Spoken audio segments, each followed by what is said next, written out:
Our second reading this morning is from 1 John chapter 3, verses 16 through 24.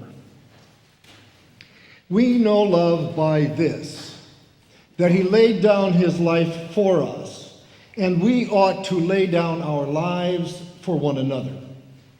How does God's love abide in anyone who has the world's goods and sees a brother or sister in need and yet refuses help?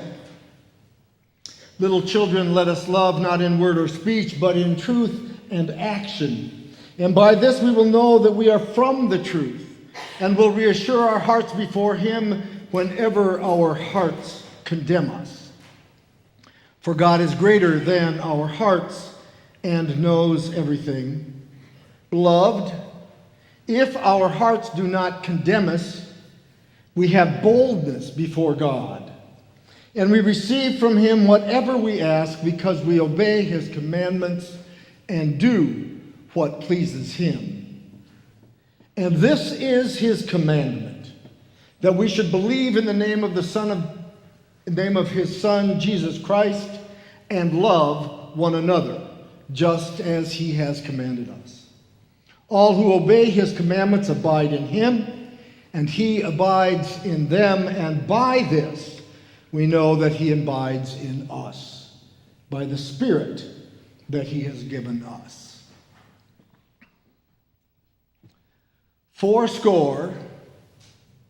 87 years. I have a dream. I love you. I love you, Lord. Amazing grace. Here I am, Lord.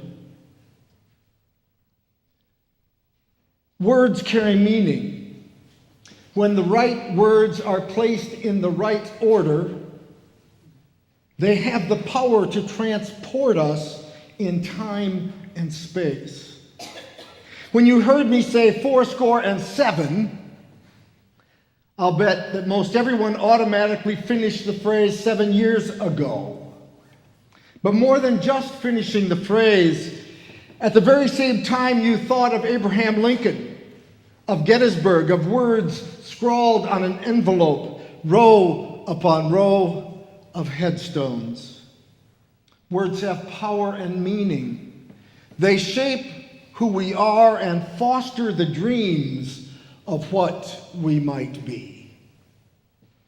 Do you remember the first time someone spoke the words, I love you, to you?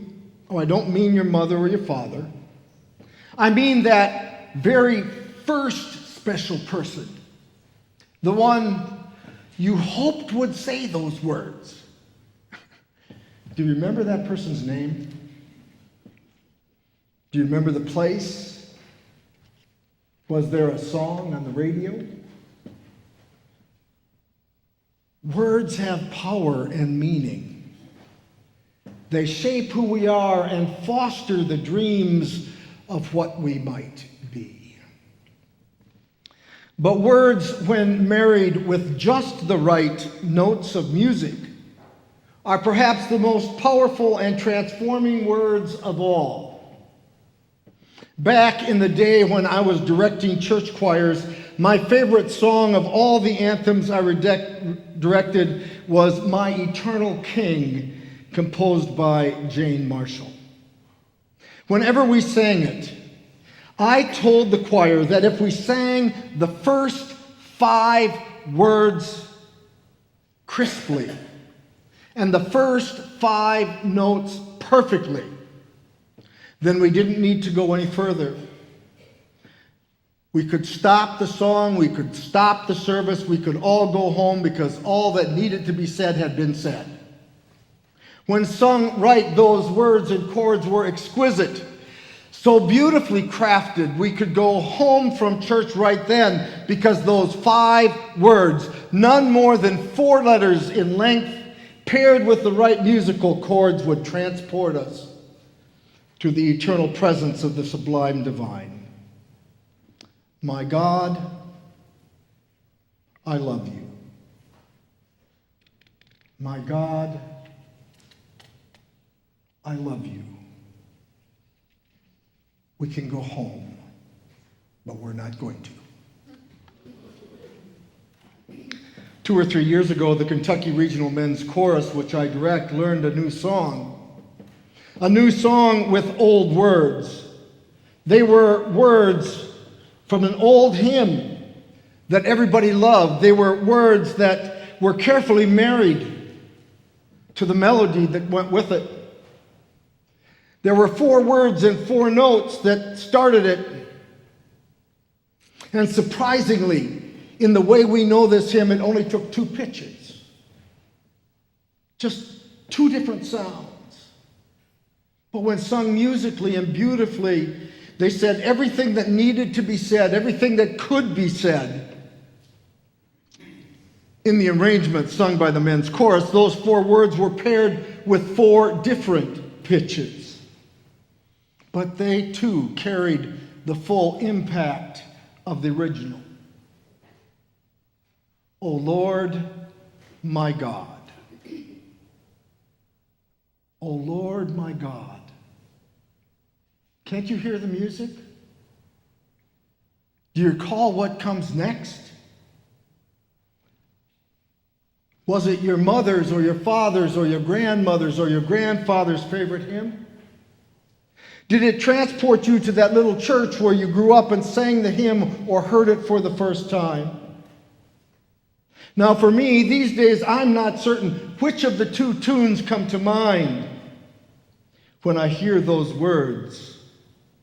The old one, O Lord my God, or the new one, O Lord my God. I love them both. Words have power and meaning. They shape who we are and foster the dreams of what we might be. Earth Day. What did you hear? Whose voice did you hear saying them? What thought came to mind? Were you transported to someplace awe-inspiring? Were you transported to someplace anger-inspiring?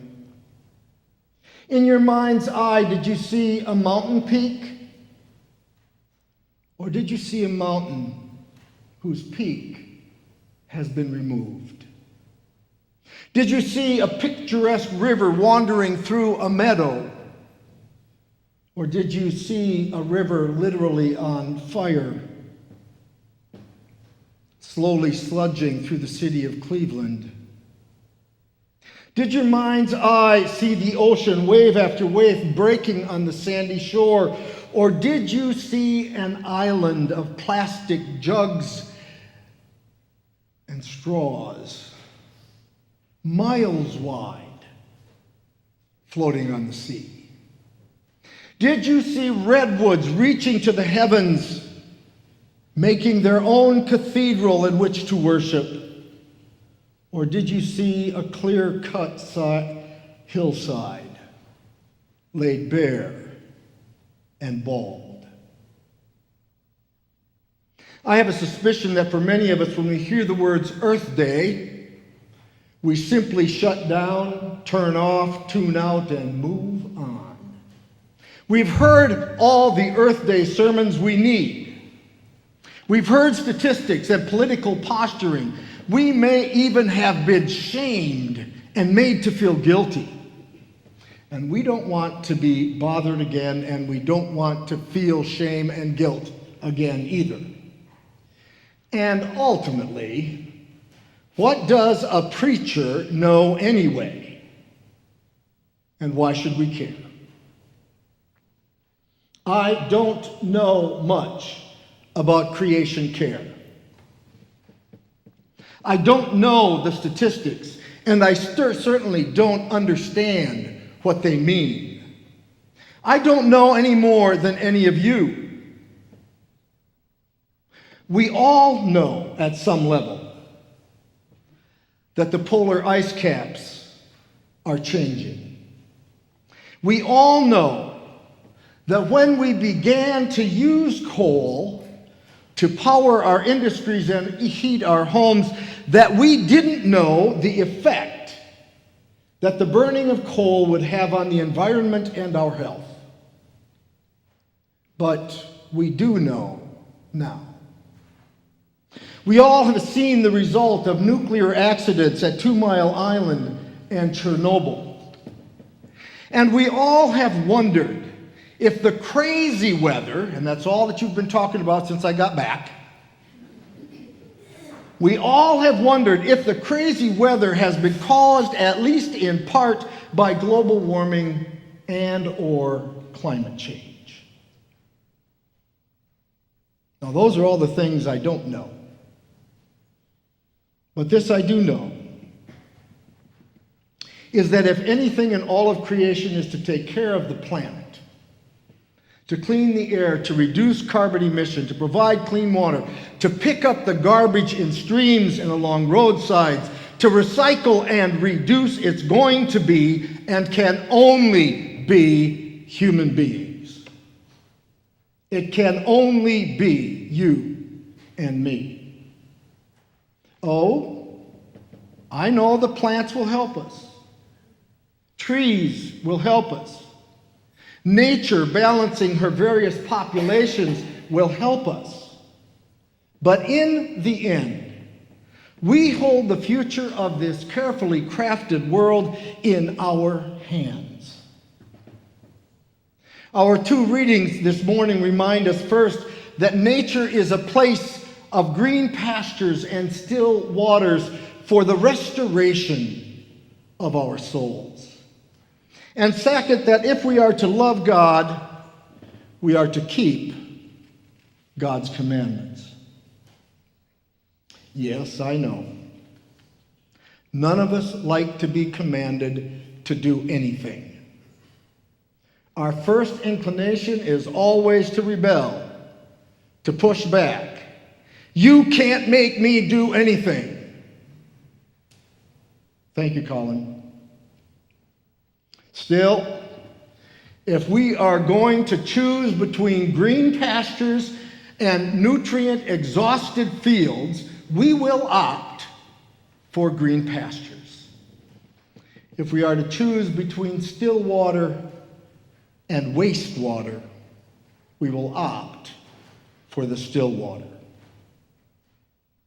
Although Jesus never directly addresses the need to care for the earth, he does use its beauty and abundance as backdrops for his teachings and his parables.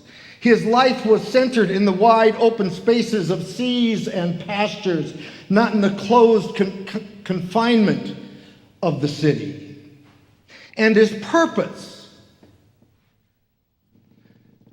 which we're told at the beginning of Mark, at the beginning of Luke, at the beginning of Matthew. His purpose was to proclaim that the reign of God has come near.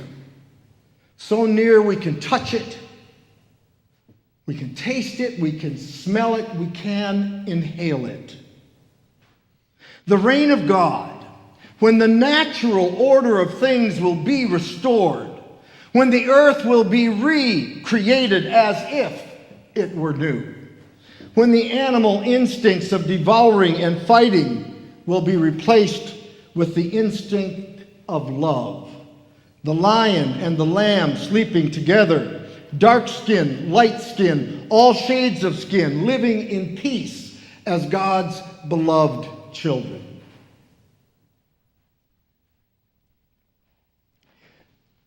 We heard the children sing about God's commandment to love our neighbor. When we think in Scripture and say, what is the first commandment? That lawyer said to love the Lord your God with all your heart, your soul, and your mind. And then we're told, and to love our neighbor as ourselves. Now those might be the first that come to mind, but those are not the first in Scripture. Reading from the translation of the Bible called The Message. From the book of Genesis, the first chapter. God spoke. Words have power. Words have power and meaning. Words can shape who we are and foster the dreams of what we might be. God spoke, let us make human beings in our image, make them reflecting our nature so they can be responsible for the fish in the sea, the birds in the air, the cattle, and yes, earth itself, and every animal that moves on the face of the earth. God created human beings, created them godlike, reflecting God's nature, created them male and female. God blessed them. Prosper. We've done that pretty well. Reproduce. We've done that very well. Fill the earth. We've done that very well. Take charge. Not so much. Be responsible for the fish in the sea and the birds in the air, for every living thing that moves on the face of the earth.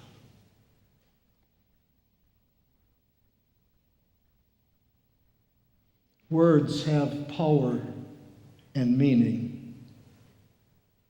They shape who we are and foster the dreams of what we might be. And words, when married to just the right notes of music, are perhaps the most powerful and transforming words, the most transforming and powerful words of all. O Lord my God, O Lord my God. What do those words conjure up in us, in you? Do they conjure a time when awesome really meant awesome? Don't they make you want to sing? Shouldn't they make us want to act? They're hymn number 33 in your chalice hymnal. As your first act, I invite you to open your hymnal and stand as together we sing.